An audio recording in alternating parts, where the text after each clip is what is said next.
Hello, brownies and bobkins, to the Ignore the Bird podcast, where nerds and creatives talk about Willow, the movie, in anticipation for the upcoming Disney Plus series. I'm Zach, game master artist at Nerdcrafty.com, and today I'm joined by my fellow Willow enthusiasts at Nerdcrafty, Weston and Adam. How's it going, guys? How you doing, Adam? Great. How are you? I'm really well actually right now. I am doing very evilly tonight. Oh. Because we're talking about So we are going to be... bad guy. Yeah, you go. So I turned into Yoda there when I was trying to do evil stuff. Anyway, yeah, I'm great, man. Thanks for asking. So we're going to be talking about Bavmorda on today's episode. It's our continued deep dive into the characters. And Bavmorda is the villain of the show. So I've got some dungeon master tips and tricks to help anyone running a villain in their game. Adam's going to be presenting some more virtual tokens for us to use. And Weston, what you got in store for us? Well, of course, I've got my usual portrait of Bavmorda. That was actually the first one I did. It was all black and red, very, very just chunks of. Just tried to make it as chunky and as what's the word I'm looking for? Kind of a visceral. I tried to get a visceral reaction out of you. Kind of trying to rein in that evil vibe of Bavmorda in a very simple way, and it, kind of in a way inspired a lot of what would transpire to become this podcast. Yeah, I got to give you props for that. Very well done. I'm really proud of it. I did that in less than an hour or something like that. It's probably one of the fastest renders I've ever friggin' done. It's like, wow. Me and Katie were just hanging out on the couch watching Willow, I think around my birthday, and I just pumped it out real quick. It was just inspired. Yeah, it was a really good time. It felt great to do it. So I've got that, but then I've got 101 takes on Bavmorda. I think that she's a fantastic character. Jean Marsh is one of the all-time great screen villains as Bavmorda, and Mombi. If you guys are fans of Return to Oz, which I absolutely am, for Zero Ball Forever.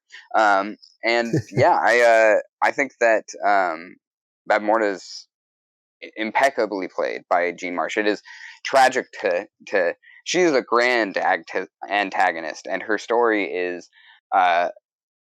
fascinating. I think her backstory, which we don't necessarily get any of within the context of the film, is really interesting. And honestly, if I'm being real with everyone listening, I didn't really know anything about it until recently. I've talked about this in previous podcasts, but I didn't do a lot of research into what was the backstory and the world of Willow until we kind of started discussing a lot of the podcast, and Bavmorda is 100% no exception. And wow, was I surprised. Yeah, same here. You guys checked out the wiki? Yeah, I checked out the wiki, the fandom.com. They have a lot of good info in there. Yeah, man, I was fascinated. So I looked at it briefly, but I kind of wanted to just keep the perspective of knowing the film only, since that's, most audiences, pretty much including myself as well. And a lot of that information comes from that Dungeons and Dragons source book. And I just want to put my hands on that so bad. And it looked like pretty pricey. So we're going to be talking about Bavmorda today. And, I've said it before, but the characters are what turn a viewer into a fan. And, we were talking about how there's not a lot with Bavmorda on screen, but there's clearly a lot written. And, that seems to be a Lucas trademark, where he leaves it to the kids and their wild imaginations to fill in the blanks. And it really depends on, like you were saying, Weston, the movie depends on Jean Marsh's performance to make it a captivating character, because there's not a lot of information given there. It's just kind of, she's just evil.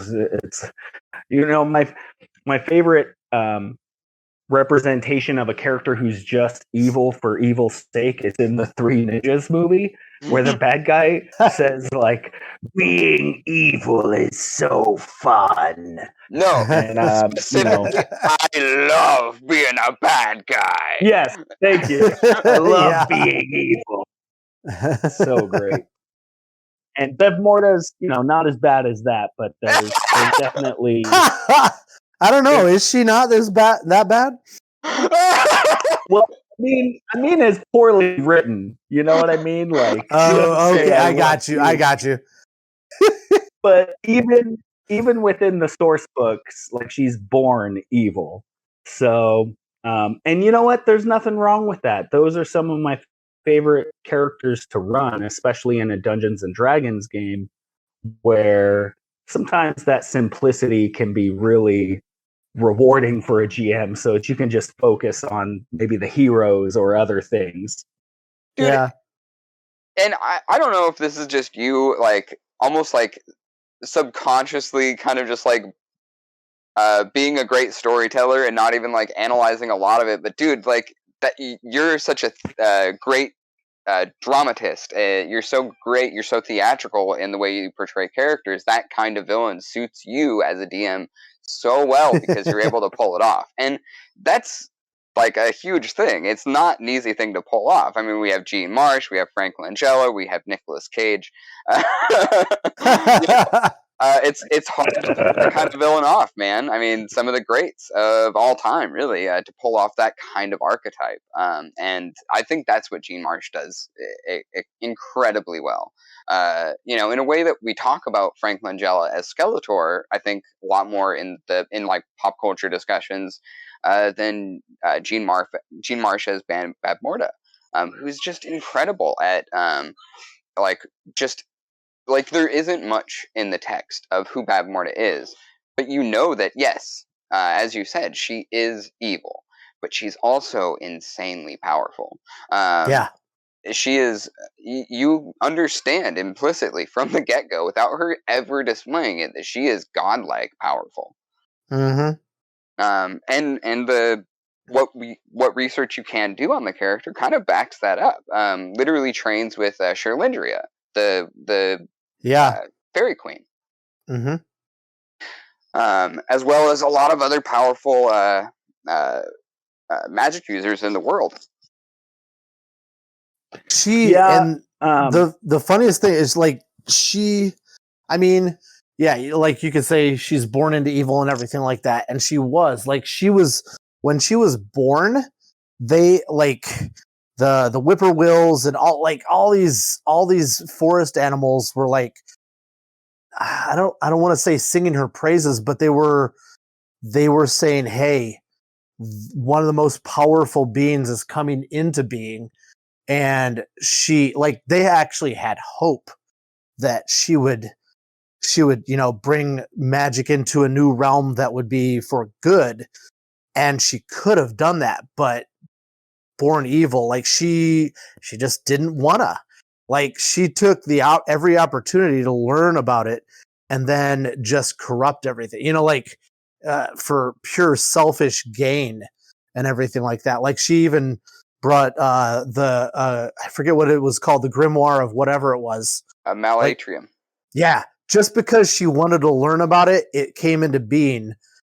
Like is it self-aware? Yes. Yeah. So it didn't even exist. Cool. I mean, it existed. It wasn't in the world until she brought it into the world just by wanting to learn. And then that was all, basically all she wrote. And once that happened, fuck everything else. It's crazy. And for what it's worth, that's what we know on the page. It's not really what I can't tell from what I've been able to dig up on the character. It's not clear like where she was born or who she was born to, but we know that she did grow up in Tears Lean. So her at least childlike, her the signs that she was a prodigy, like her floating before she could walk and all of that stuff. Would have gotten her to the capital or the seat of the empire to receive her training. And that's kind of what we know. But there is obviously, and we all know this from not just from real life, but also from any kind of media analysis that we've done. Like, there's never not a reason for these kinds of things, and I can't help but imagine that there has to be some reason that Bavmorda was constantly seeking power. Most people who seek power are seeking some kind of safety, comfort, or protection that they're not getting, or didn't get at a very vulnerable time in their life. And that's like, that's, I mean, I'm not, not every time, but that tends to be kind of they tend to go hand in hand sometimes. Mm-hmm. Yeah, it's definitely a commonality. But I don't think any of that, when you watch the movie, none of that information is really known. And so it becomes, I think what makes Bavmorda is her interactions with the people around her. So that's going to be Sorsha, General Keel, and it's these other villains that, what is it? General Kale? You mean like the salad? Like kale salad? Yeah. Yeah, it's General Kale, isn't it? He's a big health nut. He's good for you. He just tastes a little bitter. Kale is evil. I'd mind again learned you got to start the core, That's the best part about my interaction with Willow is my inability to grasp these freaking names. No, I love it because we're doing a podcast about Willow, and I'm just going to keep correcting you. Oh, yeah. I appreciate it. What is it, though? I didn't hear. It's kale. It's kale. It is like the salad. Kill. Oh, it is like the salad. Okay, great. Perfect. So the best part about Bavmorda is her foils. What gives her dimension is what makes her different from these other characters, and especially her interaction with Sorsha. And it's kind of, they don't get a whole lot of screen time for it, and it relies on a lot of your imagination or the actor's performance.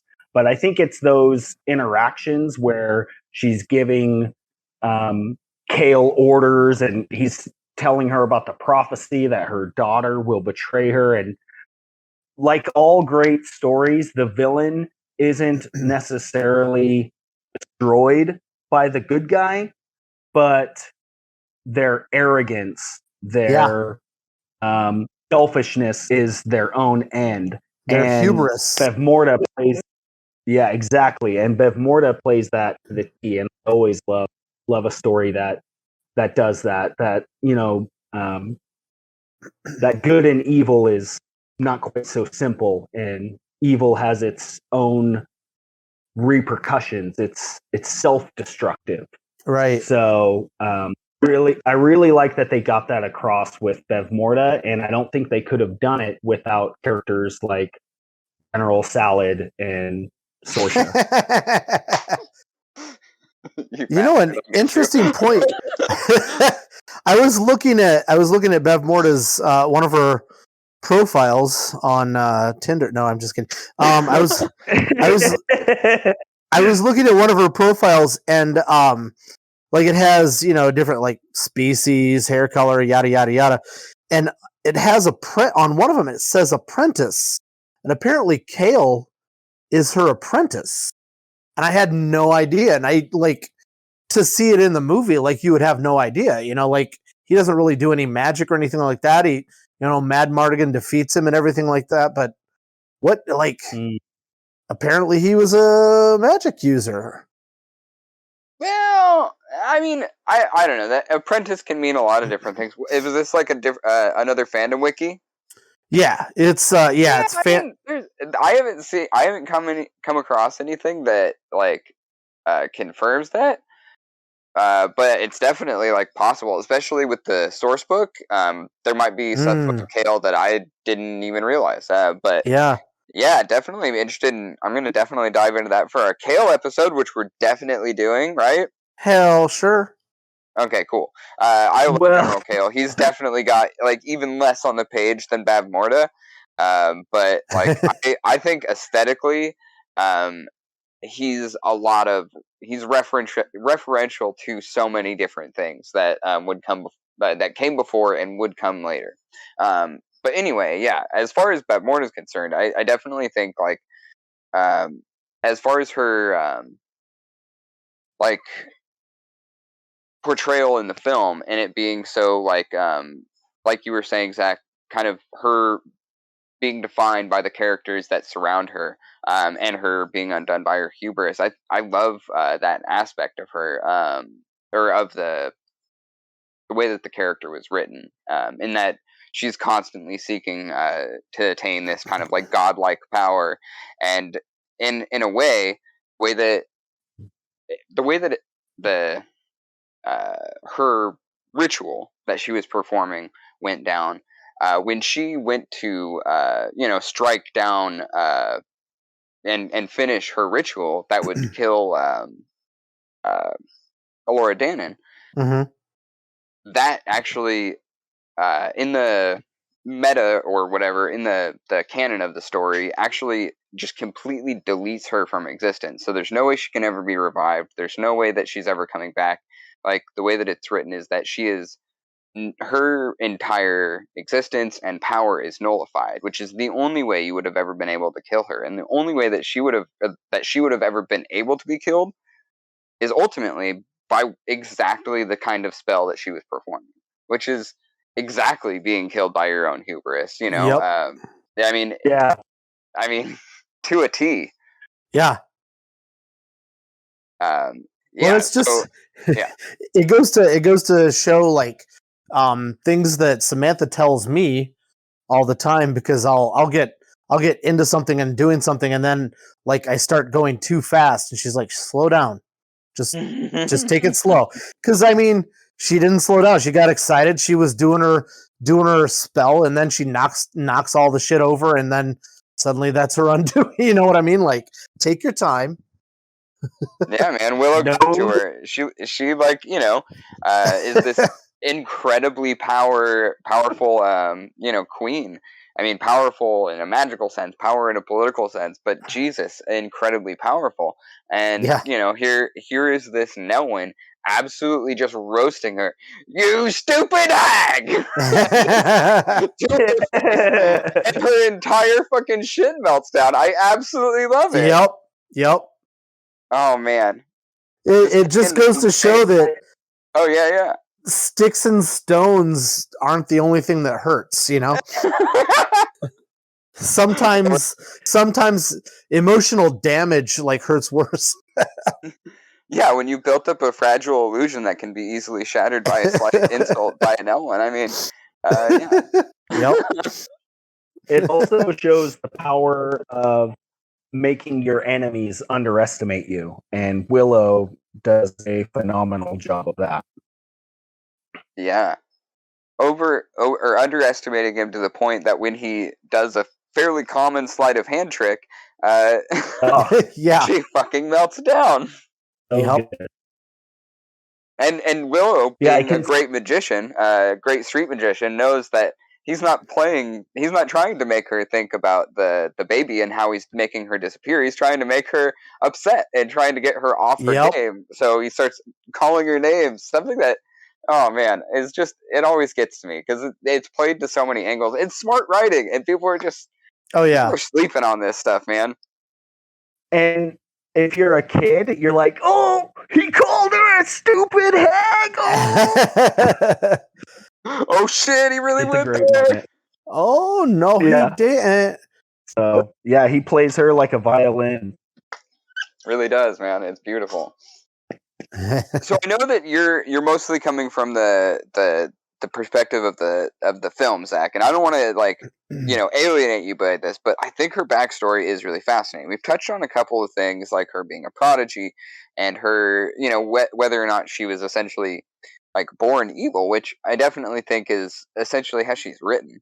There's not a motive given to why she's searching for power. We just have to make those assumptions on our own if we think that that's insufficient for why she would be searching for that kind of power. But as written, like, she's basically just like, I'm born evil. I want more power, and I want everyone to be under my heel, under my boot, and feel like I'm gonna do a slavery and a genocide, and I think that should just be everyone should just be okay with that. I wonder if like born evil is maybe a misnomer, because like sometimes like people that are quote unquote born evil, maybe they're just a sociopath, or maybe they're just super selfish, which I think is Bavmorda's case. She just wants what she wants. She's selfish and she's willing to do whatever. And then as that progresses, she now that she knows like that she's doing things, like she doesn't try to make amends. She doesn't realize, oh, I'm doing bad shit and maybe I shouldn't. She's like, yeah, I'm doing bad shit and I kind of like it and I'm going to keep doing it now. So I don't know, like maybe it's something you settle into, like at a certain point you either make amends or you don't, you know what I mean? Like, but yeah, is she a sociopath? Is she just selfish and doesn't care? Like, is she oblivious to what's happening to other people? Like, what is it? So she is human or daikini, and they do play with that human element when she attacked her own daughter. She's crying as she casts the spell, or I can't remember how exactly she attacks her, but because I just remember watching Bavmorda's face, and there's tears streaming down her face as she, and I don't think that, and it's open to interpretation like all great art, but I don't think it's necessarily her crying in a healthy way that a mother might feel for her daughter. It's more of just, I think she's just crying about like the betrayal. Like she's so arrogant, so selfish. She's such a manifestation of that way of thinking. She's not even crying for her daughter. She's crying for her ego holy that shit. she was betrayed at all. And someone else might think differently, but when I was watching it, she cries and then she goes into an evil laugh. So she kind of revels in it after a moment. And there is, I do love that moment that they give her a little bit of humanity there. And like I was saying, for me, the best part of Bavmorda is because when she has those moments like that with the other characters, where you get a glimpse of what makes her her. So when she has those tears, there's a moment where, as a fan, you can kind of let your imagination or your empathy or your interpretation kind of take over. Another thing I think is it was just a product of the times. There wasn't the internet. There wasn't as many Uber fans. So the way that they were able to fan or to appease an Uber fan was that source book. So and that was true for Star Wars as well. Star Wars relied on source books for the D6. Sorry, a bit of a tangent here, but that source book, the Star Wars one, is what the Star Wars authors used in the early 90s when Lucasfilm re-released the VHSs, opened up the expanded universe. All of those authors, the only thing they had to rely on were those source books, and a lot of them were already playing the game anyways. That's cool. So, and then they were able to make up their own stuff as well. But all of the ships and the blasters and those things that are part of that world building came from the source books. And so Willow is the same way. The source book is where they were able to flesh things out, and things like the video game, the Willow video game that was released like pretty much at the same time, I think 89, follows a completely different story. It has a completely different canon because It just wasn't as much in the culture then. So now that I think audiences are able to, now that the dynamic has changed between audiences and the media that we take in, I wouldn't mind if Bavmorda came back, or if there was some way to expand that world and those characters and make them more real. Based on how, like the backstory that we have of Bavmorda, I wouldn't be surprised if there was a way within that world where she could be somehow revived in some way, shape, or form, and that would be amazing. Like, thought you're dead? Nope, and not in a way like Star Wars did with the Emperor. We're not going to really talk about that, but that was kind of trite. But this could be a really good way to do it. Yeah, I definitely, especially if there's. Sorry. Well, I just a quick note, and then I'll let you talk for a minute. I was going to say, especially if there's a sentient grimoire. Yeah, exactly. Well, because she spent like. What are you going to say, Weston? Oh yeah, go ahead, Weston. Go ahead. Sorry. Oh no! I can't shut up. That's why we love you. But yeah, no, you know what? Go ahead, Adam. I already lost my train of thought. It's fine. Oh no, I'm sorry. It was just a brief little thing. Like, I mean, when she willed that source book, when she willed that grimoire into being, like as soon as she had it, she read it a little bit, and then she was like, "All right, peace. I'm out. Bye, Felicia." And she left. That nobody knows where she went, but she was gone for an entire year, and then she suddenly came back. So who knows what the hell happened? Who knows what deals she's made? How many Horcruxes? Yeah. Yada yada yada. Like, who knows what happened? So it's totally feasible. And then she came back, and then she stole Finn Rizal's man and all that stuff. So some crazy shit. Oh yeah, no, geez. Okay, so yeah, I was like thinking of a couple of different things. First of all, I'm like really terrified of their like bringing her back and like this modern trend of like rehabilitating a villain is like one of my least favorite things, and I really hope they don't do that if they're going that direction. That's all I wanted to say about that. But I did want to say something about like the going back into the source book material. It's like the whole.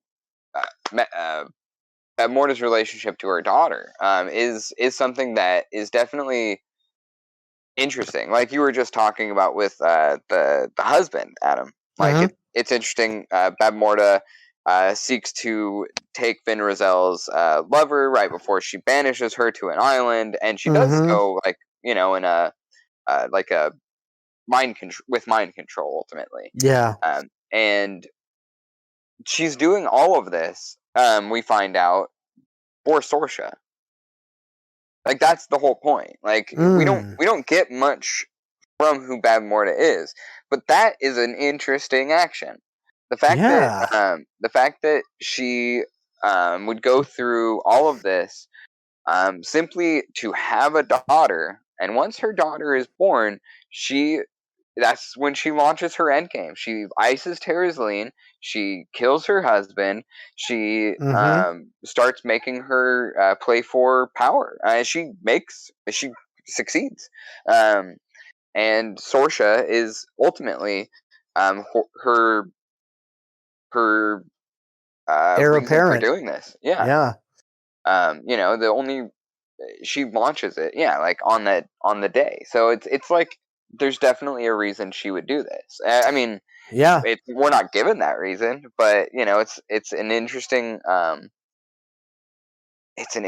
thing, and that moms will do a lot for their kids. Yeah, I was gonna say like that brings even more depth to the on-screen reaction that you were talking about. When Sorsha betrays her, because like it seems like it's all just selfish, like the audacity that you have to betray me, but like maybe there is a little bit of a like redemptive quality. I mean, I don't want her to go the way of like Cruella de Vil or anything like that, but like she apparently did this. Maybe her immortality is through her child, and she wanted her to carry on the family business. Yep. But you know what I mean? Like, that's pretty cool. That's interesting. She's a bad person, which or an evil bad guy or born evil, which can be tough to empathize with. But a bad parent, I think we can all empathize with that. Yeah. No, and it's interesting because like you can tell that even in the film, you have that line of dialogue. I think you referenced it earlier, where one of Bavmorda's counselors says to her, I'm paraphrasing, but something along the lines of, the signs show that your daughter may betray you. That Sorcerer will betray you, and she's like, I trust her loyalty more than I trust yours. Yep. So she says that to General Kale. Yeah, I think so. Yeah, I think you're right. Yep. Because he was expecting to be the one dispatched to get the child. Oh yeah. And Bavmorda has her two little lackeys, and she sends her daughter, and she says, and the general is like, dude, there's a prophecy that she's going to betray you. You're going to send your daughter? All because of brownie dust. I love that moment. I think the events of it are a little fuzzy, but yeah. Ultimately, that's like the play. Is like you get the idea that Bavmorda is it does have this. I mean, a kind of blindness, a blind spot that we can sometime that most people have exploited out of their parents. I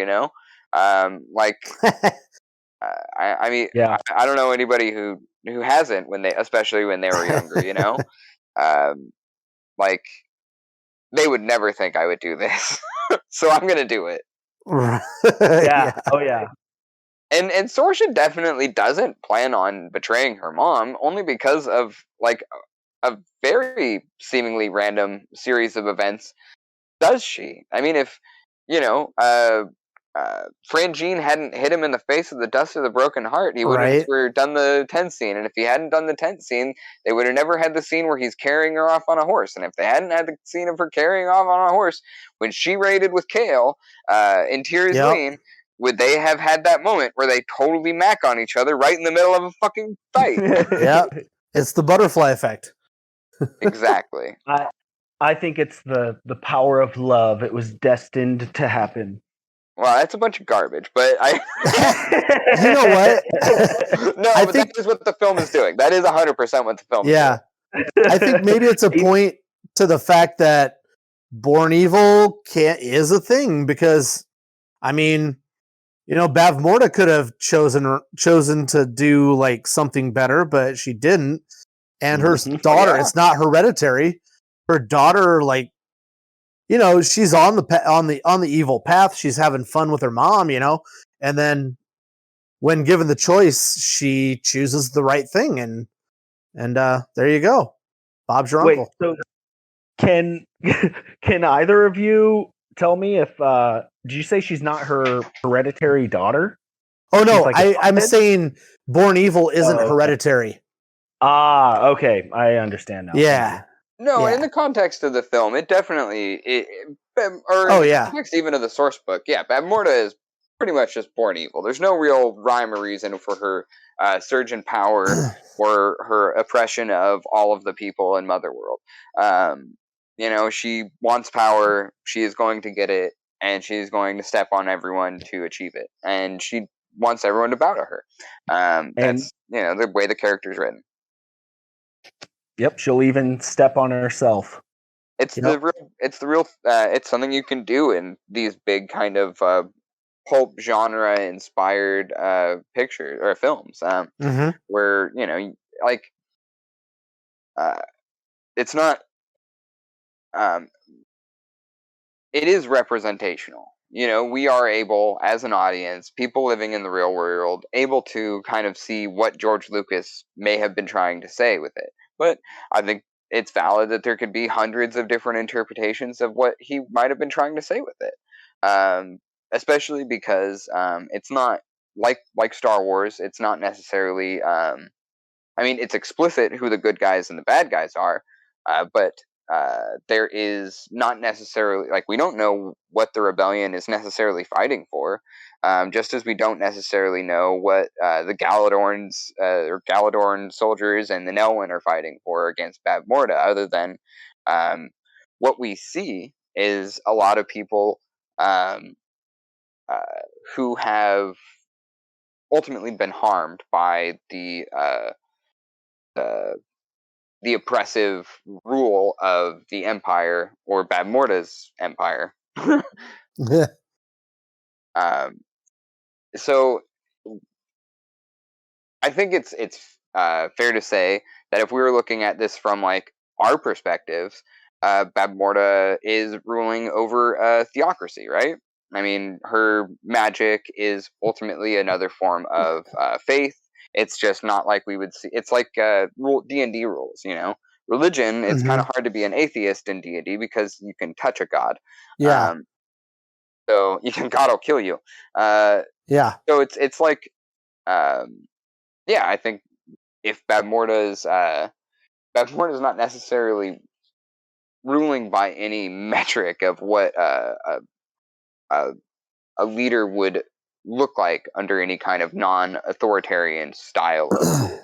I mean, she's. We know that there are slaves under Bavmorda. We know that there are active murders of all kinds of people. We know that they were literally hunting down babies and taking babies away from their mothers at infancy all over the kingdom for who knows how long. It's not stated anywhere. This could have been happening for decades. We don't know. And in fact, we don't see a ton of children if you think about it. Yeah. So, and the Death Dogs didn't just go to Willow's village. There were every Nelwyn village was bombarded by those Death Dogs. Dude, and if you think about it, it's pretty interesting that Bavmorda did not target the Nelwyn when she was finding every infant female born in the kingdom.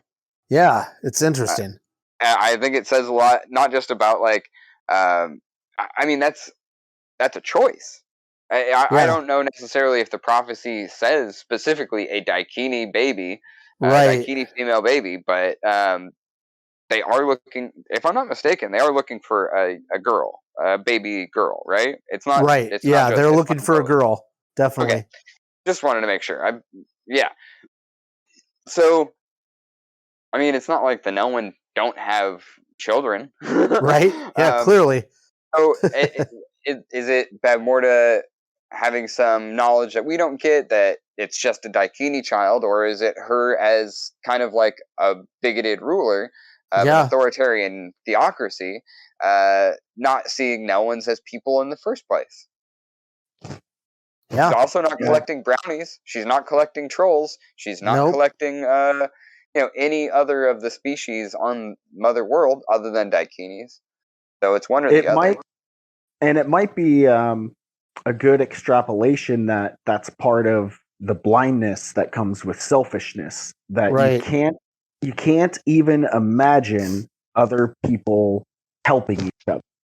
That this, even if she knows that it's a Daikini baby, the thought doesn't occur to her to check other communities where they might be helping.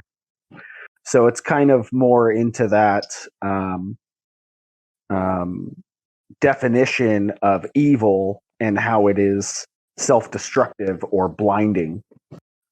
So for anyone running a Dungeons and Dragons game, and for those of you that aren't, please don't feel alienated in any way. And I know I kind of speak a third language or whatever with some of the D&D talk. Especially for Bavmorda, because I'm talking specifically to dungeon masters and game masters. If you're lucky enough to be a player in an evil campaign, you can absolutely take some notes as well. But for those of you that are running a game and you see Bavmorda, or you hear us talking about evil and what it means in your story. If you're wanting to pick up some of these things, there's some great advice in the Dungeon Master's Guide. Super old book now, I guess like 2015 or something for 5th edition. But chapter 3 in particular talks about how to run an adventure. And chapter 4 talks about creating non-player characters. So, just like your villain is, or your hero is only as good as your villain's only as good as the adventure that you put them in. So it's important that you set a good foundation. And even if you don't have the Dungeon Master's Guide, when you're running an adventure, there's basically 3 types of adventures that you can run. You can run a location-based adventure, so everything takes place in one location, or you've catered the events to be centered around your locations. You can have an event-based adventure, which I think is what Bavmorda qualifies as, where the villain has a agenda or a series of actions. And so it's not, you might have several different locations, and the locations aren't necessarily driving the plot. It's the events of the villain or their machinations that are driving the story forward. So, and there's a couple other different adventure types you can run: mysteries, intrigue. But I think Bavmorda fits best in that event-based adventure. It's her plans that are causing the conflict. And so you want to start with a villain, and you start with a big event. The first thing you see on screen with Willow is the babies being captured. So the Dungeon Master's Guide in particular spells out all sorts of different tables and options for you to run. And so if you have that in front of you, you're picking event-based adventure. You're picking a party goal, which is to protect an NPC and bring a villain to justice. So you're protecting this baby, and in the process, Bavmorda will be brought to justice. And the next thing on that checklist in the book is to build supporting NPC. And that's where you can have some fun by putting in a bad guy that's going to turn good, like Sorship does. Or a bad guy that is a different representation of evil, or even just a different obstacle for the party, and that's General Keel. So there's a lot of advice that you can follow in there, and when you're running a big villain like this, it's difficult in Dungeons and Dragons because you don't, unless you decide to do a flashback or show something off screen, you don't get those moments with Bavmorda where she's delegating these tasks to her lackeys or neutralizing other threats. You don't get that backstory of everything that she's done, killing her husband, taking over these kingdoms, her political machinations. So if you're going to have a big bad, the reason Bavmorda is not showing up in the story all the time, especially in a Dungeons and Dragons game, is because the players need some victories. They need those small victories, and if you put those against your big bad, your big bad is no longer big bad. There's a reason Palpatine doesn't show up until the very end of the 3rd movie of Star Wars, and there's a reason Bavmorda is not confronted until it's within her lair at the very end of the campaign. Right. So when you're a GM, you're not going to come up with all these great ideas right away. It's going to be something that you have to start with a couple of these things, and more ideas will come to you. Maybe you don't have the bring a villain to justice part written out, or maybe you haven't thought about the key locations that you'll be visiting, the castle, the wilderness, or different dungeons. But you can craft an intro, and you can think about a climax and put in a few things that you think are cool, like you want your bad guy to turn everyone into pigs. And you've got enough to work with to run a great adventure. Excellent. Hell yeah. And so anyone who has their DMG at home, that's directly correlates with Chapter 3. And Chapter 4 tells you how to create your NPC, and has great lists for coming up with your objectives and schemes. And Bavmorda is someone who wants to subvert prophecy to maintain power by performing a ritual, and the party must protect the NPC that is required as part of that ritual. That's not all going to come to you right away. That's stuff that takes time. George Lucas had this script for 7 years or whatever before it became a film. So don't be intimidated by the large cast. And especially for me, crafting a villain doesn't really naturally. I'm always rooting for the players. So I don't think I've ever used, but I've seen it used, a flashback or off-screen moment where you can see what the villain is doing. And the few times I've seen it done, it was short and it was sweet. You can't take up a lot of time where the players don't have a chance to do anything, where they're just an audience. So you've got to make it short.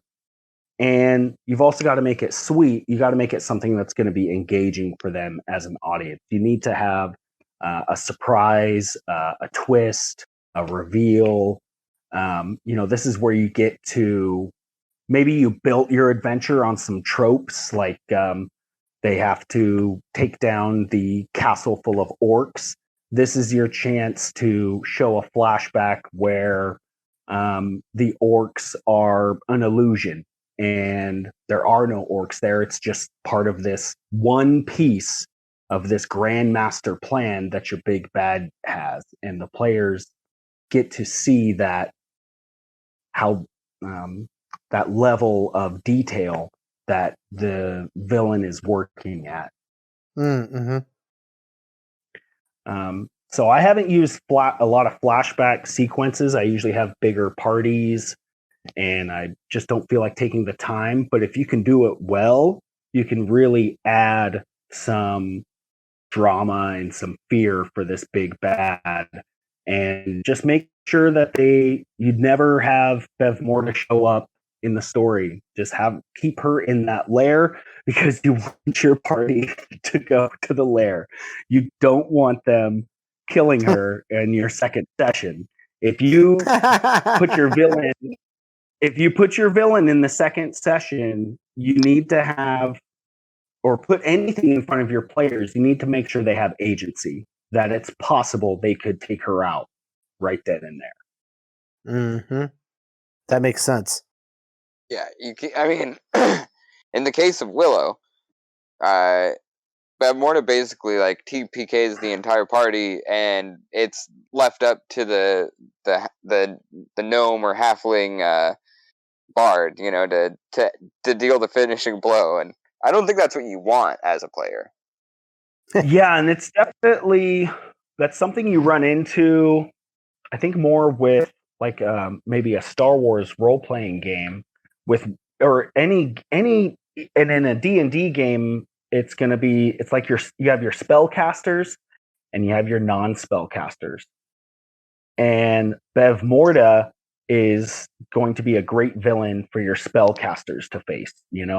They can have their sorcery off, their Jedi battle, but you don't want to make your other characters unimportant. So that's where Sorsha and General Kale can be really useful, because you have these other villains for your other players to interact with, whether it's as fun as a fighter brawl out like Mad Mardigan versus General Kale, or it's something fun for your player that enjoys role playing to let them interact with this bad guy who's kind of thinking about joining the other side. So, putting in good guys that turn bad, bad guys that turn good, good guys who are being blackmailed or in some way manipulated by outside forces. That's where you can have some fun and get everyone involved. So it's not just everyone at the table watching the bard defeat the big bad guy. But sometimes it comes down to that, and that can be fun too. I'm a fan either way. Watching the bard try to seduce the big bad. Definitely a fan of that. If you can seduce your way out of a fight, you've won the entire game, in my opinion. True. That's end game for me is in any bard build I ever have. Oh, you want me to roll initiative? How about I tuck the pants off of this orc? Yeah, I think if you're gonna have a bad guy who can be persuaded, or a bad guy who cannot be persuaded, as the GM, you need to make sure you telegraph that heavy to your party. If Bavmorda cannot be, if she is born evil, if she's pure evil, if your big bad is all evil, don't let your bard waste their time trying to seduce them. Give them something else to seduce and make it clear that they're. And I want to apologize for all players like me who will not read those signals at all. Take the DM at least like 3 to 6 times, telling you almost explicitly you can't do this. I'm not gonna lie. I just had a conversation with another GM about with Sam about telegraphing things to the party, and don't be afraid to spell something out. I'm definitely that audience or player as well, where I just don't catch on to a lot of those signals, man. Like I can't even get these names straight. I need it knocked over my head. Yeah, our gaming team is never obtuse. Sometimes we're pretty smart, but sometimes, man, we're really dumb. Sometimes it's more fun to be stupid. I gotta tell you, as a player who is stupid and plays dumb characters, it's pretty good. But yeah, I really like your the way that you put these characters together. Like as far as like, do you have like all the numbers set up and everything like that? Like, did you kind of like? I know that you have to keep that stuff kind of behind the DM's table, but because it's a villain, it definitely. I don't know. Like, if I were to try and play or build a game, I have no idea how you would kind of like stat your end boss. Do you stat them for like the end of the game? Like, or do you have to level them up with the players? Like, I don't even know how that works, frankly. So I've played lots of video games, lots of fighting games, and lots of RPGs, and the rule is to cheat. Yeah. So you're the game master, you're the dungeon master. You are not beholden to any of the rules that players have to follow. You can take your player's handbook and even your monster manual, really, and kind of throw it out the window if you need to have a legitimate threat for your party. Now, what you have to navigate is keeping it fun. So, for instance, in the fight when Willow throws the acorn at Bavmorda and she catches it and she's able to resist it. That is straight out of the monster manual. For any of the big bad guys, they have what's called legendary resistance, where even if they fail a saving throw, you can, quote, choose to succeed.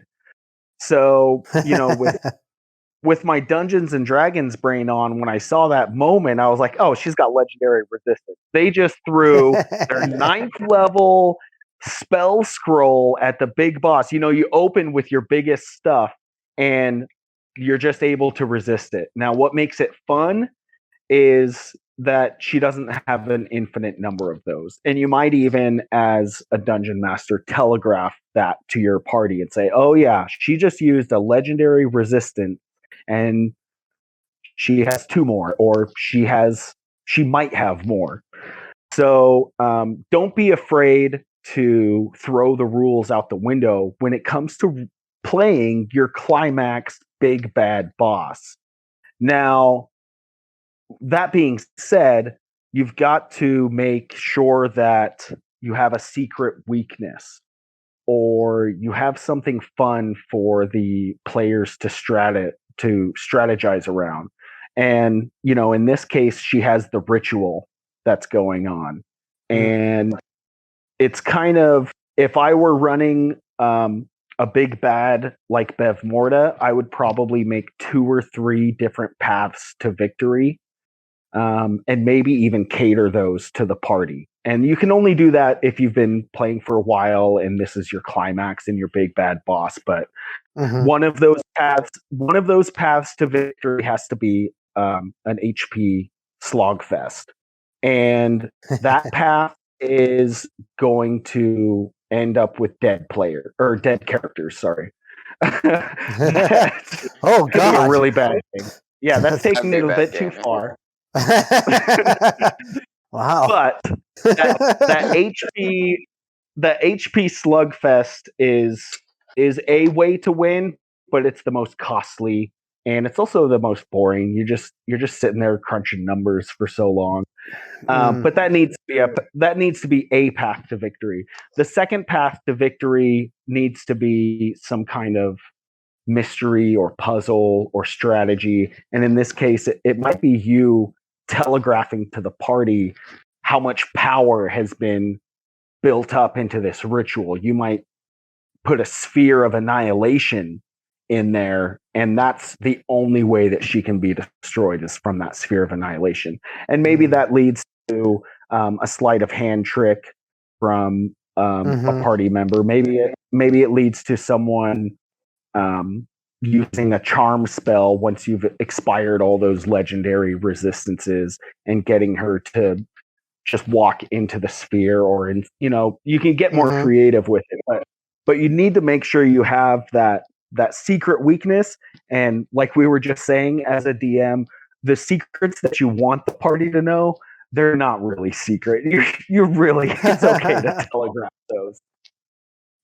So when I'm building Bavmorda, I'm gonna, if I have access to that monster manual, I'll grab an Archmage, which is near the back where listed with the miscellaneous NPCs, and it's like an 18th level caster with uber amounts of spells and magic abilities. It has a nice little description about how your Archmage might be working toward becoming a lich. So you take that Archmage and you just give them the spell loadout that you want. A lot of the spells that they come with are pretty sub-optimal, and the one that's listed in the book isn't really fit for Bavmorda. It's kind of, they lean towards the necromancy a bit more. So I would put in a polymorph, and I would give her a cool spell called Mass Polymorph, which I don't think is actually in the player's handbook. That doesn't mean it's not a spell. That doesn't mean it's not magic that your bad guys can use. It's really important as a dungeon master that you don't limit yourself to the rules that the players have to follow. The whole reason your bad guys can be difficult is because they don't have to follow the same rules. And it's so much fun watching the players be like, what? She can't. That's not a spell. Especially the rules lawyers. Oh yeah. Why aren't they taking their pants off? Yep. Yeah, you can definitely get creative with it and cater your spells and your abilities to give your big bad more individuality and more personality. So I'd take that Archmage NPC and change out the spells, add in a couple of cool, unique spells and abilities, and then make sure I get those secret weaknesses in, and then the rest is just going to have to be improvised. And if you can cater it to your party, then you're really doing well. Yeah, so and especially if you're running kind of a longer campaign or an extended campaign, even if it's just like a few sessions, you're able to kind of like determine what your players tend to gravitate towards as like combat strategy and stuff like that, and kind of use that as a way to either trick them up or plan your puzzles. Yeah, and the lair goes with that too. If you that throne room, if you're building a Dungeons and Dragons game and you put your big bad in a lair, then you can have lair actions. You can have things that the players, can. You can have things that the players can take advantage of. Whether it's kegs of explosive or a ritual with massive amounts of energy, stuff to hide behind, et cetera, et cetera, et cetera. So catering that lair to your big bad is going to be fun and rewarding as well. Oh yeah. Yeah, I just learned a whole lot about DMing actually. Right? Yeah.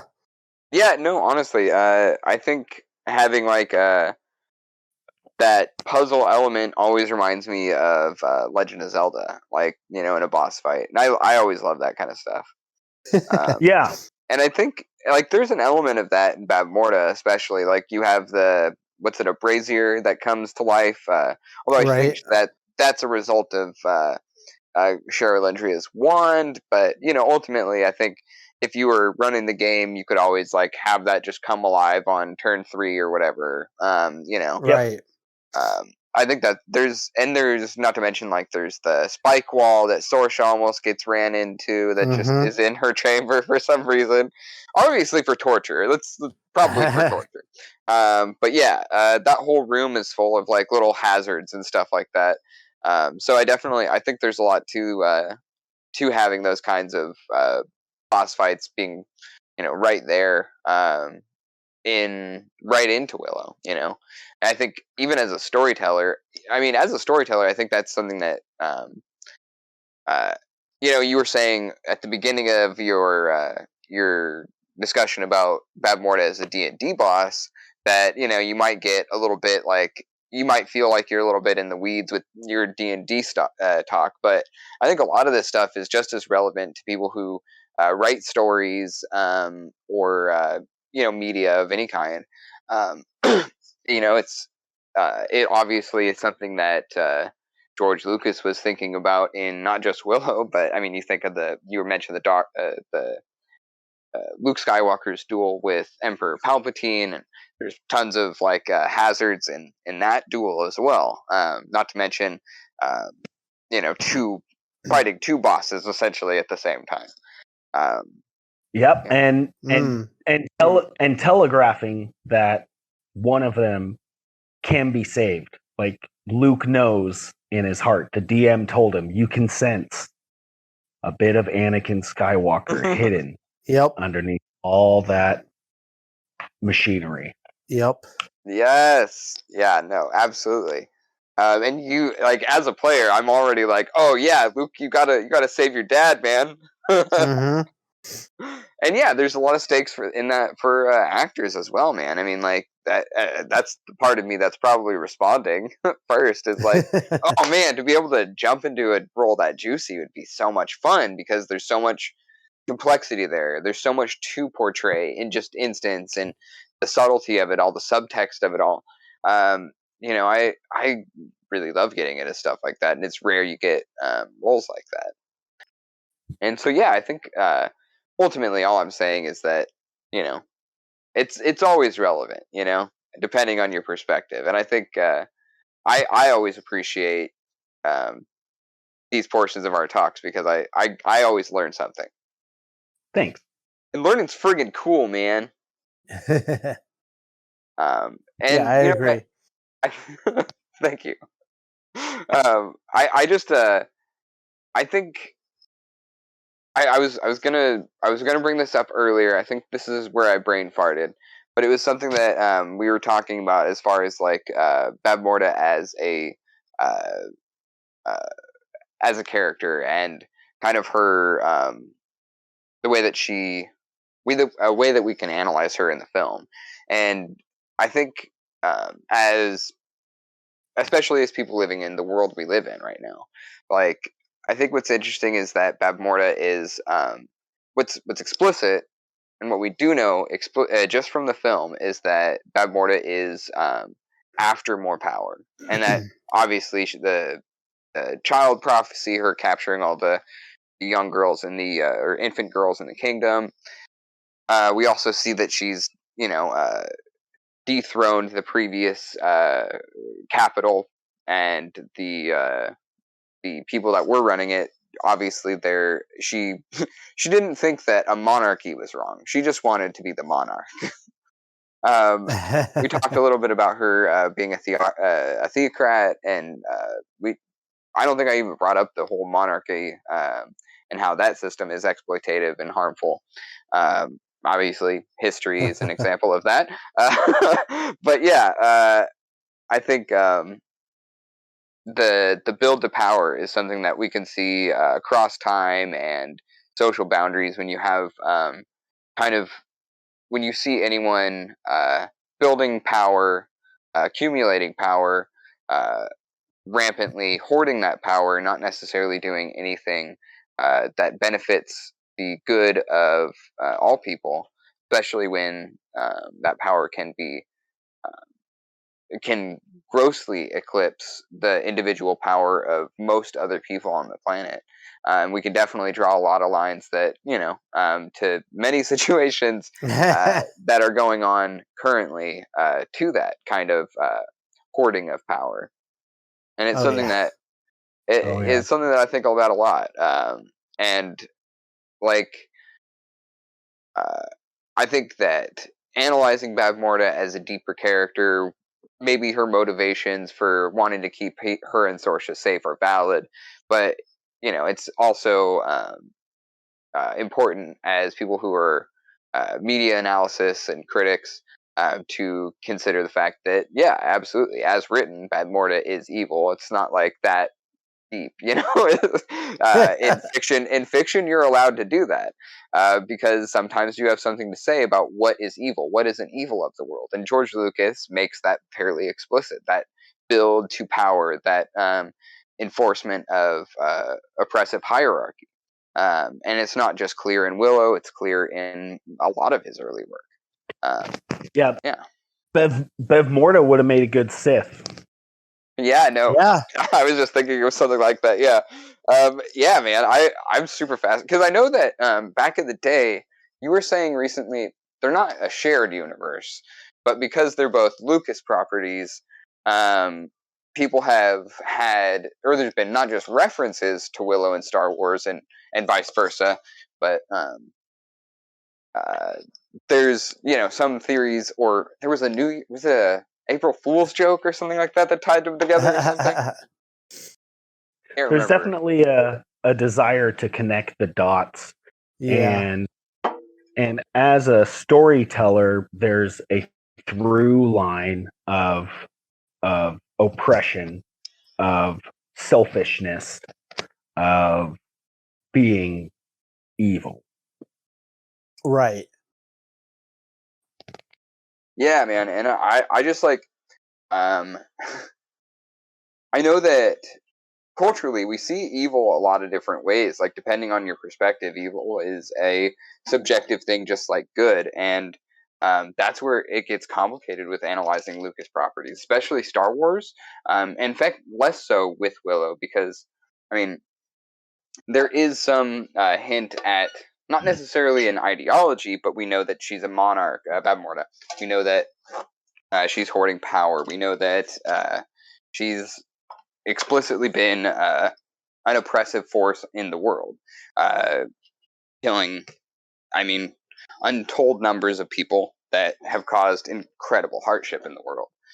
Not that we don't see that necessarily in the Empire, or in A New Hope, or Star Wars generally, but there's not necessarily like in any dialogue involving the Emperor or even the rebellion, we don't necessarily know any kind of structure of the Empire, other than, well, I guess you could argue that it's like militarism is the most obvious form of their hierarchy.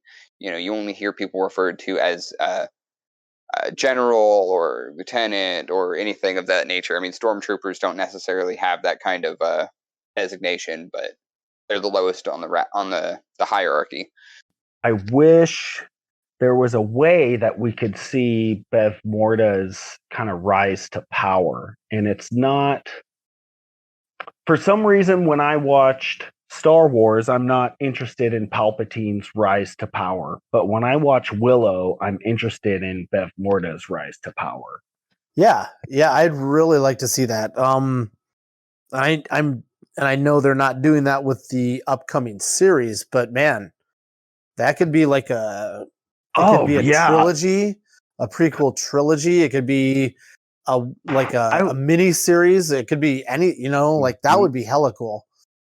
I would love to see a young Bavmorda and Finn Raziel like learning together under Chandrila, like learning magic and watching Bavmorda's fall to darkness or rise to power and all the messed up shit that she did with the killing of a husband and all of her political machinations.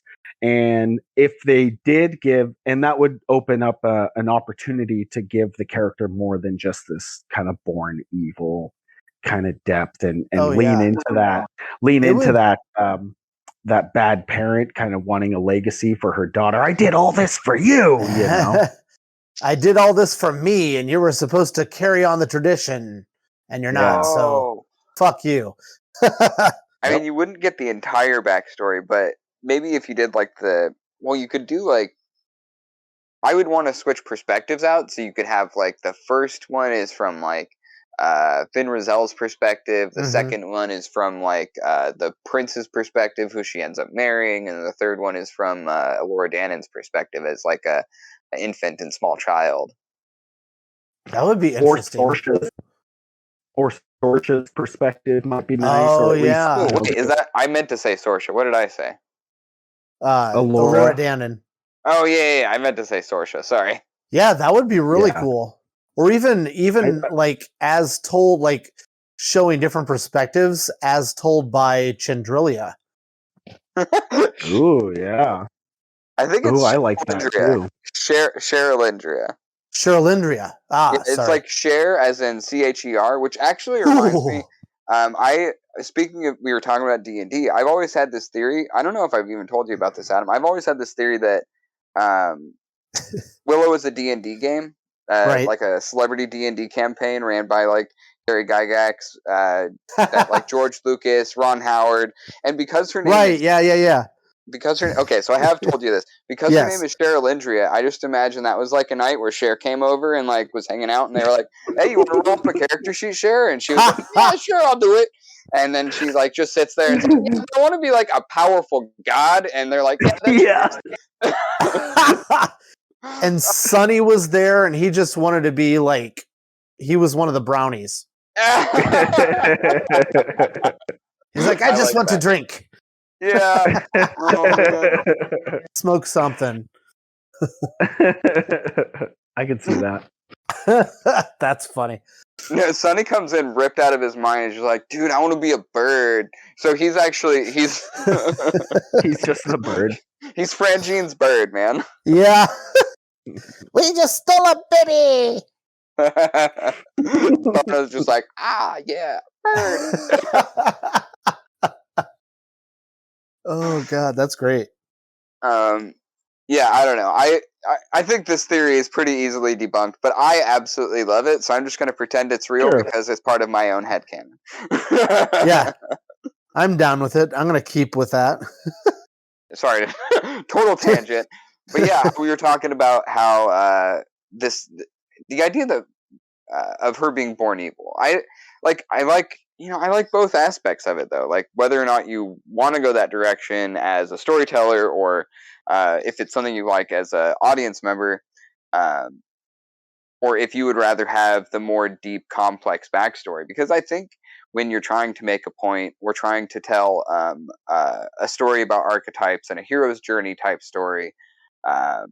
You're not necessarily looking for those deep moments of backstory with the villain character. You might get some exposition at some point, but for me, a lot of the time, I prefer the villains that are kind of ambiguously evil or unambiguously evil. You don't necessarily know their whole backstory for. I mean, Black Cauldron is a really great example of, I mean, the even just the Disney movie. I mean, the books are great too, but the Disney movie, I mean, there's nothing really to the Horned King other than that's a big evil scary skeleton man. Oh no. Like you get even less exposition about that character than you ever get about anything in Willow. I mean, there's almost nothing there on the page, but it's good and it's a cool character and the character design is sick. So, man, I don't know. Sometimes that's all you need. Clearly, and, yeah. I mean, I think another another great example of this is like I know that I'm going to probably get a little flack from this if any Lord of the Rings fanboys hear this, but, Sauron is another great example of this. I mean, you understand some of the implications of Sauron's backstory that you definitely don't get until you read, like, all of the extended, histories the Silmarillion and all that, yeah. But, it's just an explicitly evil bad guy man with a big scary hammer. Well, and he's not even the most evil. He's just like the evil guy's like henchman. Oh God, did I say Saruman? I meant Sauron. No. Sauron is Sauron. He's the big bad of the Lord of the Rings, but Melkor is actually like the Satan figure, and he's just basically his first demon, Oh yeah. So that's the deep lore. Yeah. So it does point to, because both of the born evil that you just spoke about, Weston, are kind of this like Western culture. It's the devil. Like, we don't need to tell you anything. It looks and behaves like the Judeo-Christian devil that pretty much anyone in Western culture is going to be aware of, or even have a significant amount of lore, quote unquote, to go with it. So, if anything, one thing that I do like about Bavmorda is the simple change of the aesthetic, and she's not just a placeholder, or if she is a placeholder for the devil, she's at least a different looking or different take kind of on that theme. Yeah, stand in for Lilith. Is she a placeholder for the devil or the Antichrist? Like the devil reborn as a bigger, better, whatever. Yeah, she's not necessarily like this pure evil. Like even in Star Wars, the Emperor Palpatine, his Sith name is Sidious. He's pure evil. Yeah. And he's not even human anymore. He has become so evil. I think even in the lore, sorry, another little tangent here, but even in the Star Wars lore, before they did the prequel movies, it was believed that his physical deterioration was a result of drawing on so much evil power, that it was actually killing. It was making him more evil. It was making his appearance match his insides. Yeah, it was both symbiotic and parasitic at the same time. Exactly. Yeah, that's accurate. So I think with Bavmorda, I think part of the reason I don't appeal to the born evil as much, first of all, is just because of storytelling, it can be a crutch. But second of all, I don't appeal to it as much because she's a mother and she is a human, and you see her cry, and there's just more fun to be had with that, or at least there's something there. Oh, there's plenty of good faith like readings of this that you could just go, oh, okay, so George Lucas was doing a misogyny. I mean, you could definitely do that out. You could do that analysis, and I don't think it would be invalid necessarily. I mean, but I think not. I think what's interesting is that that she is a really fascinatingly played character on screen. You definitely get a lot of complexity that you don't even get from the short backstory that we do get for her in the source book. The way that she's portrayed, I think, is something that I think is in my perspective, is iconic as not just a villain, but one of the first villainous women I'd seen in media up at that point in my life. Is it fair to say that some people might read this, make a media analysis of this that says so she's a woman who was born evil and wanted power? I guess what's George Lucas trying to say about women here? Right. Especially because Sorsha is not necessarily a character with a terrible amount of agency in that reading either. And in fact, it makes a really good argument for it highlights the fact that how good Princess Leia was not only written but performed. Because that character is massively more complex than most of the female characters we get in Willow. And that's part writing, or that's mostly the writing of it. I don't think, and it definitely wasn't trying to be. At least I hope it wasn't trying to be a feminist story. I mean, we've got a lot of important women in the story. Ben Roselle, obviously, Elora Danan, obviously, Bavmorda, and Sorsha are all monumentally important to the progression of the story. But would it pass the Bechdel test? I don't think so. I don't think it does. Right. I'm actually thinking about it right now, and I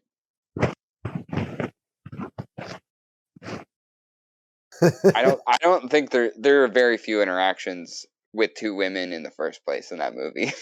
Yeah. So yeah, I just in my cursory memory of it, just trying to think off the cuff, I don't think it does pass the Bechdel test. So yeah, I think it's an interesting. You're making a great point. Is all I'm trying to say.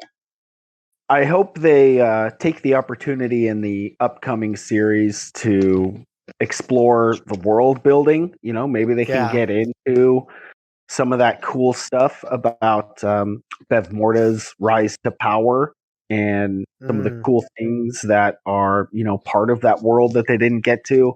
And secondly, they can update it to the times and society's current ways of thinking regarding those things. So this is an opportunity for them in the show to fix these, or not necessarily fix, but to be aware of these things and fucking get into it, man. I can't wait. Right. Yeah, absolutely. I don't know. I have all kinds of opinions, as far as big companies making progressive public statements and faces while doing some very insidious things behind the scenes, and that's neither here nor there. We don't need to get into that right now, but yeah, I know that the show, as far as its casting, is pretty egalitarian. There's lots of diversity within the cast. Oh yeah. So, at least as far as an audience seeking, especially younger audiences seeking representation through shows that they might be finding on a big platform like Disney. I mean, they're definitely, I think there is something going to be there for them, which, I don't think anyone can really have too big of a problem with it when you put it in that perspective. Yeah, especially if it expands the world and makes for a better story, then it's not something that you would feel obligated to do. It's just something that you're going to have a better story as long as you have the right people in the writers' room, and you know, as long as you can do those perspectives justice and really build those characters in that world out. So they've got a good opportunity to do that, and it's pretty crazy that it's happening at all. So I hope Yeah. that Yeah. I hope that it's good.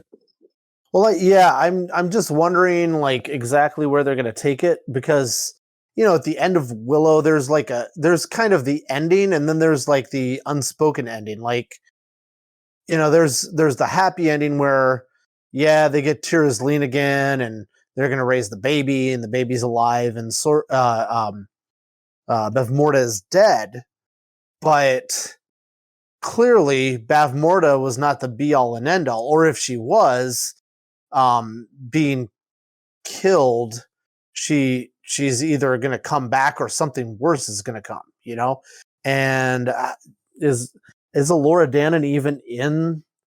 I mean, clearly she's not in the IMDb or any of the wikis or anything like that. It might be something that they're just keeping secret to us, but like, what's going to happen? What's going to be worse than, Bavmorda trying to, with all of her backstory and everything, or are they going to ignore that, Oh man, I really hope that they go. What's really fascinating about Willow to me is that it is the story of literally a farmer, a proletarian, taking on a member of the most elite member of their entire society. Yeah. This is to me a pretty powerful statement, intentional or otherwise. And I really hope that at the same time, I hope this isn't true. I will be interested to see the state of Nelwyn's society. If Nelwyn's society has thrived in the time that the malicious rule of Bavmorda has been ended, probably, at least several decades, because it's been several decades in real life. Yeah. Hopefully there has been a massive, in an ideal version that might not even have a story, the entire society has reshaped itself. There's no more monarchy. Nelwyns are traded with and respected as members of the rest of the world. Peck is, a thing of the past. No one is using it anymore. Brownies and the fairies and even trolls, because trolls are literally Bavmorda's victims. In I think every case in the world, trolls weren't an existing species of creature. Those are people that Bavmorda turned into trolls. If I'm not mistaken, I might have things mixed up there. It was a second ago when I read that. But yeah, it would be interesting if there's a much more. It would be interesting if that had. It would be ideal if that had happened, but we might not ever get a story. So maybe it's taking a play on that same kind of story, but making it either. But changing it. we do know that there is I think it's a princess as one of the characters that has been named in the sequel series. So we do know just that because that character exists, they have not completely gotten rid of the monarchy. They have not gotten rid of that system at all. We do know that. So there's some potential for the fact that there is some kind of either political corruption or some kind of like sneaky behind the scenes machinations and stuff like that, kind of Game of Thronesy kind of vibes, where it's almost less fantasy and more of a political intrigue drama. And we might get something like that as well, where this maybe shit. What if they did it where the princess was like, "Oh no, this system that I was born under is fucking terrible, and I hate these goddamn I hate these goddamn authorities. People should all live together and work together. And Yeah. if that's her goal, man, I'm a zillion% on board with Willow, and it has my undying support. They're just like obviously radical, but I don't think we're getting that either. So we'll probably find ourselves somewhere in the middle of where we're all kind of talking. There'll probably be a little political intrigue because Game of Thrones did happen. You're never not going to see that in fantasy ever again. Right. And we're definitely probably going to see some evil magicians because, I mean, you gotta, because it's cool. Oh, yeah. And it is on Disney Plus, so they're probably going to be able to put at least a fairly significant budget behind it. Right. Yeah, man, I don't know. I think we'll find ourselves somewhere in the middle, I guess. Yeah. Is what I'm thinking. I'm looking at the IMDb right now, and there's a character named Scorpia. What are they trying to tie this into? Isn't that they're trying to tie this into She-Ra? I don't know. Scorpia is one of the characters from She-Ra. Oh yeah. Yeah. God, I haven't seen that in ages. Did you watch the reboot? I did not. Oh my god. Anyway, yeah, that really good stuff. Anyway, yeah, but fantasy junkies. Yeah. So what do we think? Do we think there's going to be any like resurrection, whether it be physical or just flashbacks or anything like that about Bavmorda in the new series? Well, Jean Marsh is dead. So personally, I hope they let that character die with Jean Marsh and not try and cast another person as Bavmorda. My personal opinion. Or I mean, like maybe like a young Bavmorda, like a flashback to like what happened previously and why, and maybe somehow she's reincarnated or something like that. I mean, it's a perfectly valid direction to go, and I just hope they don't. So I think what they have to do is they have to make it presentable to a new audience. So I don't think you're going to get as much of what you were talking about. This is just my guess, my suspicion. I don't think there'll be as much like changes to Nelwyn society or changes to the status quo or the way things are done. I think they're going to try and hold on to that fantasy setting and just give it another go with a new audience. They're kind of, it's that soft reboot sequel legacy franchise tightrope that you have to walk. So I think the sequel part of it will probably be played down. That way they can make it more presentable to a new audience, which I think is actually just as, if you do it right, is just as fun for those of us that are familiar or extremely familiar with the film. So I think that we probably won't see big changes to those societies because that's what you want to experience in the story. And I don't know. Yeah. I hope that they keep the same through lines and the same themes that the original Willow had. And so that means oppression or corruption or maybe prophecy even. And I hope that they keep like a big bad and a theme that they established in the film about what evil is and what it does to a person and how it is being good doesn't mean triumphing over evil. It means being good in the face of evil. And that's all evil needs to be destroyed is for someone to stand up, and you don't even have to win because evil is self-destructive. I definitely got that theme in a lot of fantasy, especially in Willow, so I hope they keep that.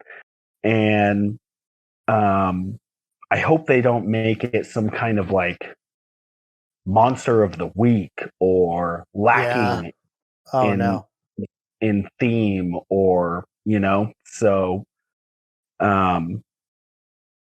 not having Bavmorda is great. If I was doing it, I really like the idea of her creating that book, the sentient book. I think that would be a cool villain.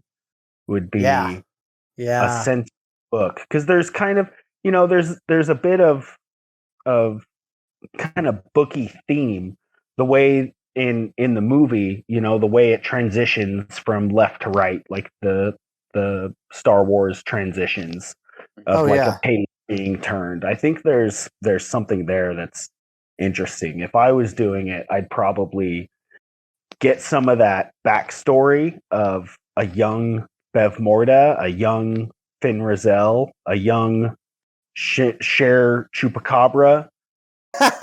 Cherlindria. Oh, let me use my wand. You're ridiculous. I just can't do it, Willow.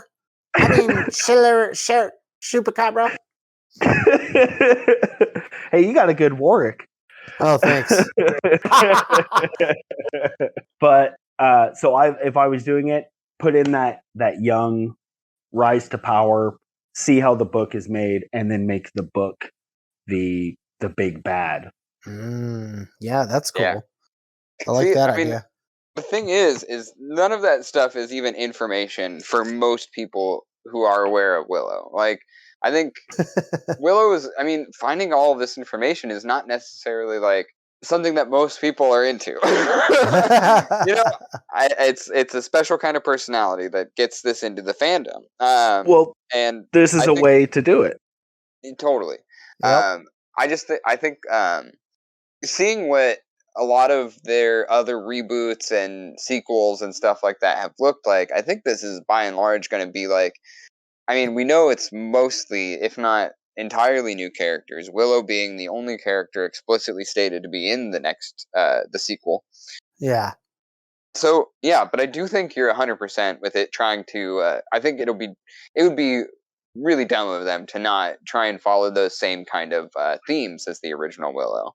But I think we will get, I hope, I hope the world is what they start focusing on. I do want there to be like the overarching, like, 3-act kind of story with this, the hero's journey kind of vibe, although this is an ensemble from what it looks like. We'll have those, we've seen that play out in modern media anyway. It's not hard to do the hero's journey and an ensemble. Right. And I think, it's going to look a lot more modern. It's going to be a very different story, but hopefully keep all of the elements of the world. And we know that when Disney tends to take up a property, they don't always focus on the little details other than in like Easter eggs and things like that. Like, that's where they want to put the fan service at this point, it seems. Yeah. Which personally I appreciate, because I think a lot of that fan servicey just makes me cringe when I see it in films, even if I'm really attached to the original property. I think there's a line, obviously. I think we all know that line. We've started to experience that line more and more as media has gotten more and more self-referential. As Star Wars has gotten more and more self-referential. In Star Wars alone, we've seen their different projects of how it can work and how it cannot work. Yeah, absolutely.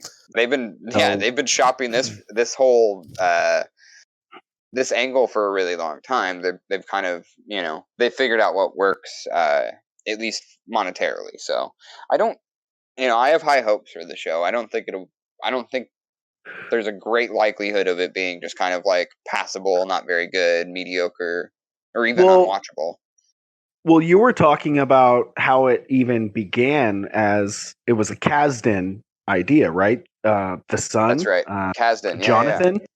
Yeah.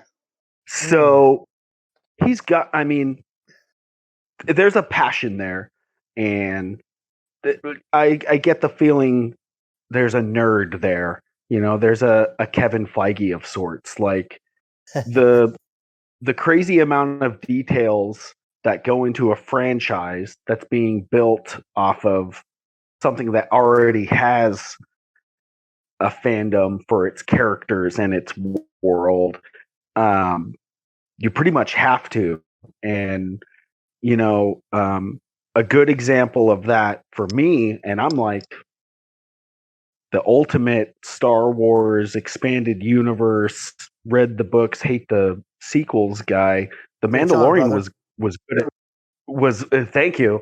Another great podcast we'll start. Start working on. But in the Mandalorian, they did that very well, and in the Book of Boba Fett, they did that not as well. Yeah. So, it's not some, and the people working on those projects have extensive Wikipedia knowledge. So, oh yeah. With Willow, there's a lot of opportunity there, and there's maybe not as much risk for backlash from the fans. That's true. Yeah, because other than people like us, who has read the sequel books? Almost nobody, because it's hard to find them. Like I looked it up. I was trying to find even the book on tape is like it's hard to find, and like if you want a copy of like some of them are like $200 for the audiobook on tape. Yep. What? Yeah. How much are they looking at for? Yeah, I was just gonna, get them. You can't find them on Audible. You can't, they're expensive. I mean, they're not anywhere near as expensive as the Willow source book, but Yep.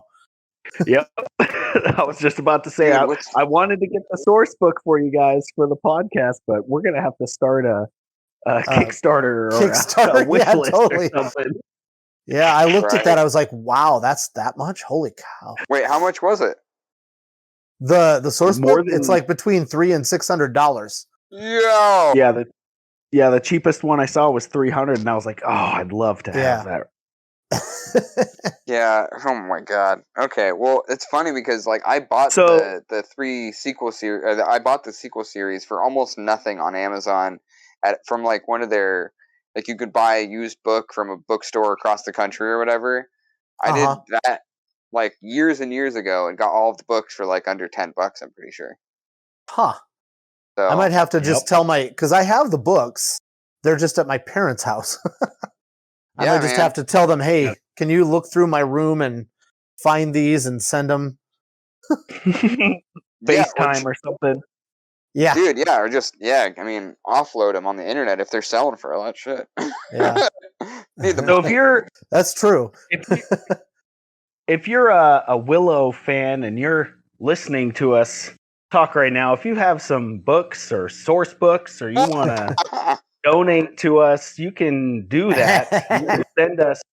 You can send us an email to ignorethebird@nerdcrafty.com, and we'll give you an address to mail to, or a way to donate some funds to us. We'll find a way, because we want to get our hands on this stuff. Yeah. I would love to do just a read through of that source book. Yeah, I mean, I never knew anything about Bavmorda, and I didn't know this source book even existed. So, finding out that there's this whole backstory for her that you can only find within that source book is pretty cool.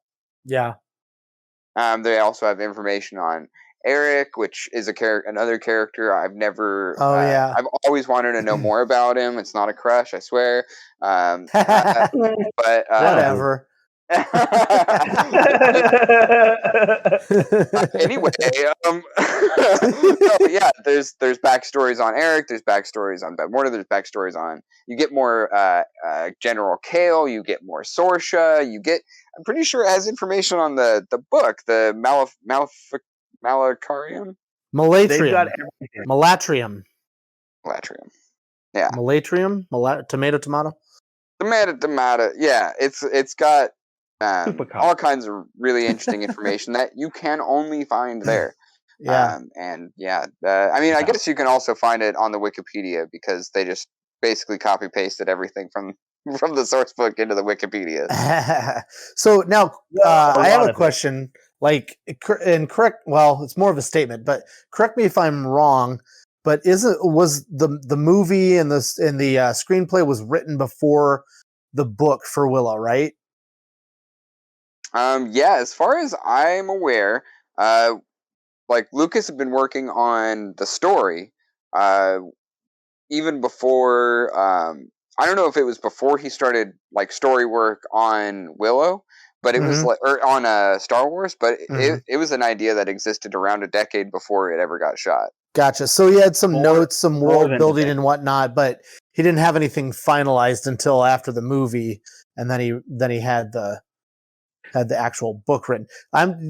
Just because like from an actor's standpoint, like you were talking about how amazing Jean was, and the fact that she didn't have much source material. Like I feel like that's the mark. That's the thing. Like she didn't have much source material, and sometimes like for me, not just as an actor, but just as a creative type, like I don't want carte blanche. I don't want to have to create something completely by myself if I'm portraying something. But if there's a loose framework or like a loose set of rules that I can follow, then I can create something amazing within that framework and really flesh it out. And so like I think the fact that George Lucas and whoever helped him create like whatever limited backstory for Bavmorda, that they did, it just gave Jean Marsh, exactly what she needed. And that's, a test to like her as an actor and them as like, okay, I'm not going to fill in all the blanks for her because she's got it. She's good. She just needs this framework. I think that's pretty amazing. A good collaboration. I mean, Jean was a child actress. She had been working since like I think she was 12 in her first film appearance, which was like Nicholas Nickleby in 1948. Yeah, that's right. Yeah, she was a child star, and not the only one of many in this film. I mean, Warwick Davis was a child star. Yeah. Oh man, Billy Barty was a child star. Oh yeah. Yeah, and I'm pretty sure. I mean, just the odds are there's probably at least a couple more in there. I mean, obviously the kids that were in the movie. Anyway, right. But yeah, all that to say that it was like she had spent a considerable amount of her time being an actor, and that life experience definitely shows in that performance. I mean, especially if you consider, I mean, you've worked stage and you've done some film, right, Adam? Yeah, not silver screen, but yeah, I've done videos and things like that. Yeah. Yeah, and like, and even if you hadn't, that there's a big difference between people who act in theater and people who act in film. Oh, yeah. Not that one is necessarily better than the other. Right, they're just different disciplines. They're absolutely different disciplines. But what is interesting is when theatrical performances are a necessity in films, like in the case of Bavmorda, where a lot of her mannerisms, the way that she plays that character, could be read in the back row of just about any theater on the planet. This character is not necessarily a very subtle one, and you get that in her performance, not just as like her silhouette is expressing emotion and walking around, but also in how her voice kind of controls so much of that power, holds so much of that power in her performance. She knows exactly how to control it, and these are things that are not just related directly to they're more or less related directly to things you learn in the theater, things like projection and things like crafting unique individual voices for characters and things like that. Mm-hmm. And like if you watch interview footage with Jean Marsh, she doesn't necessarily sound very much like Bavmorda. Right. Yeah, and or even like not just different voices for different characters, different voices within the same character. You know what I mean? Like she truly creates that as not just as Bavmorda, but as many other roles that she's done, you know? Oh, absolutely, and in the way that she even portrays the character as her like whole in how they portray her as decaying. It's never mentioned in text, but we've talked about it. How her face starts to get more wrinkled and more like white, pale blue, kind of this dead, decayed flesh looking. The further the film goes on, Oh yeah, her state becomes unsheveled or disheveled and all that.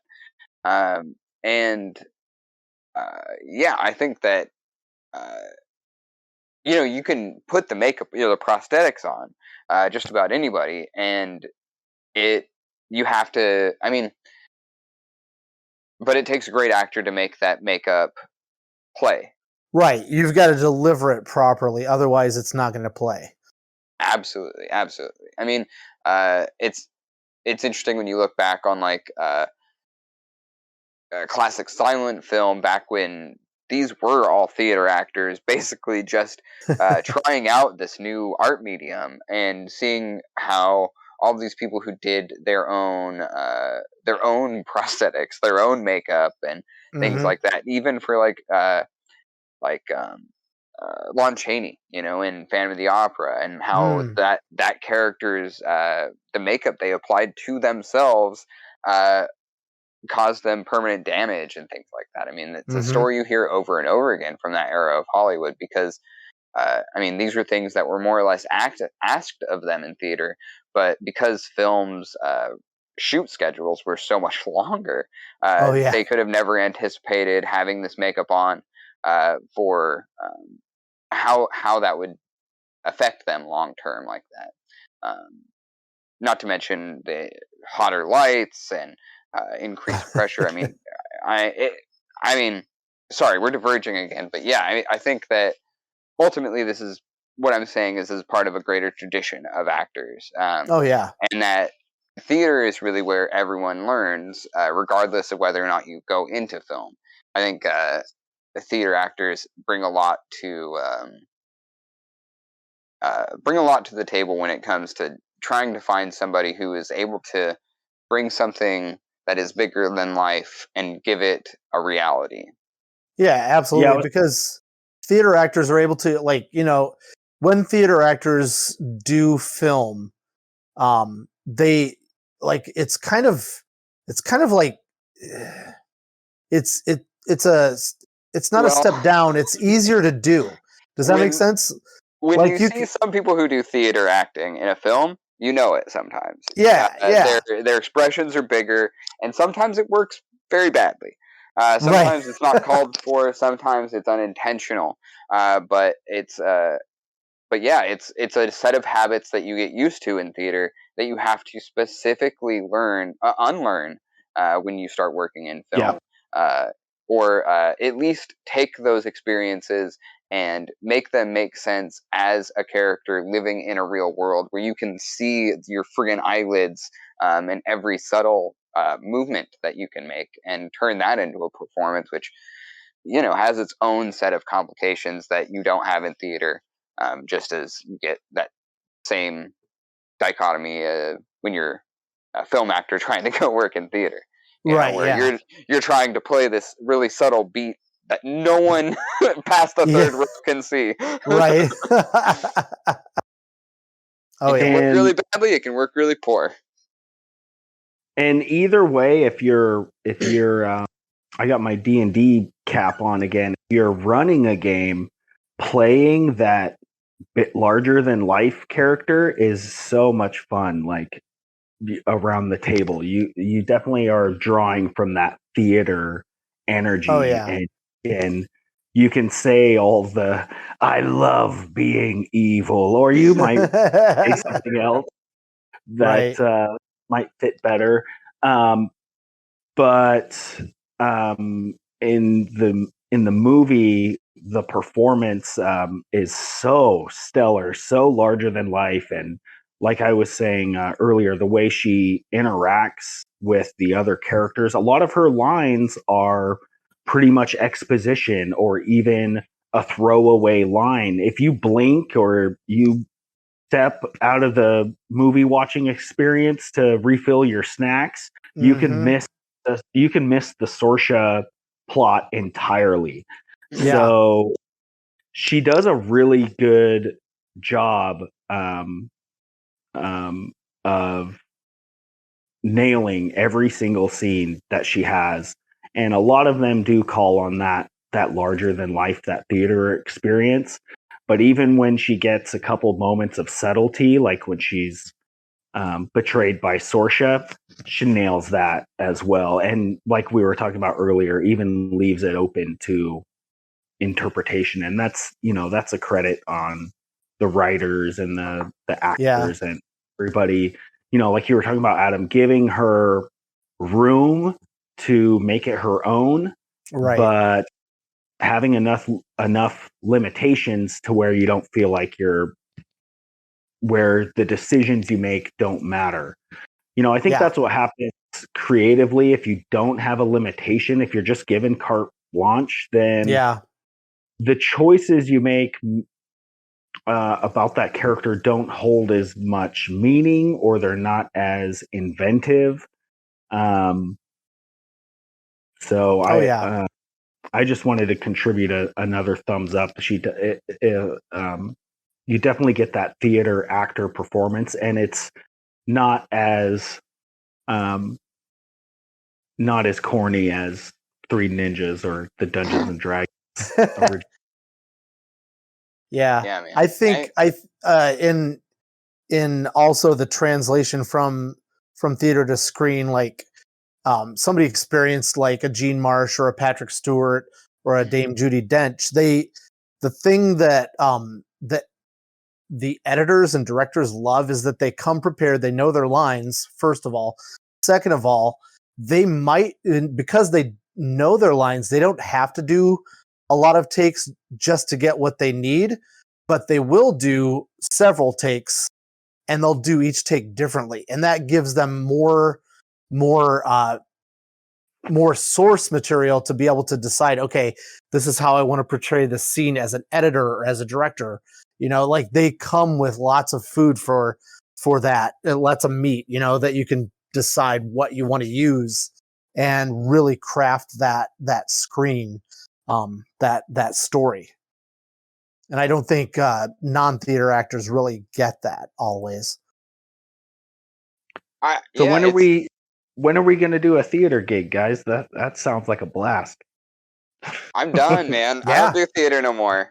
Unless it's guerrilla theater. We could talk about like casting random people passing by a troop of people on the street as like, Dracula, and then having everyone else in the group already know all the parts, so they're sitting there doing the reading while you're like literally acting out the entire scene around them, and like that changes and stuff like that.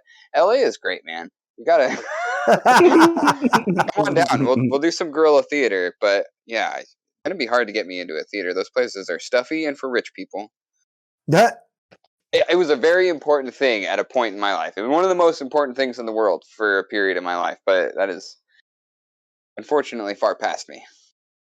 I'm pretty much I'm wrapped up, guys. I am as deleted of thoughts of material on Bavmorda as Bavmorda is deleted herself.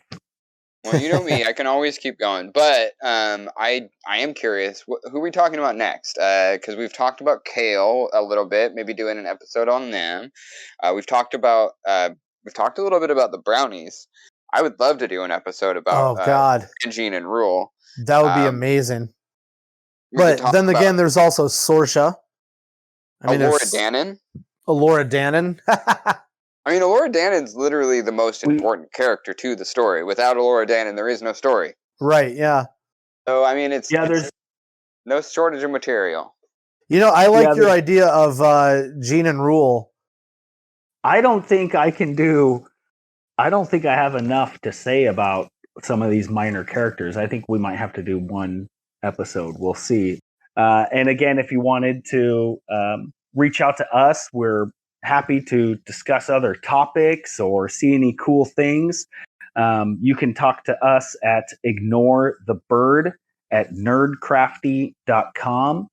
We've also got some other podcasts and artwork and tabletop game tools at nerdcrafty.com. Find me there. I'm Captain Zach. Please, Weston and Adam. I'm go I'm Adam. Had fun doing this. Can't wait to see what we're gonna do next.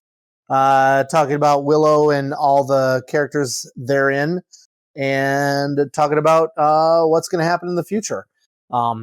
That's me. Had fun tonight. Thanks for listening.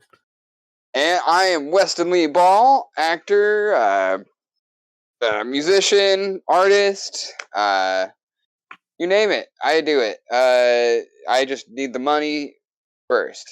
That's my only condition. You can find me at Lava Submersible on TikTok and on Instagram. And don't find me other than that. And most importantly, if you've stuck around this long, we really appreciate you listening. Thank you. Thank you. Look forward to seeing your comments in our email. Have a good night, everybody. Bye-bye. Bye-bye. Bye-bye now. Bye now. This has been a Nerdcrafty podcast.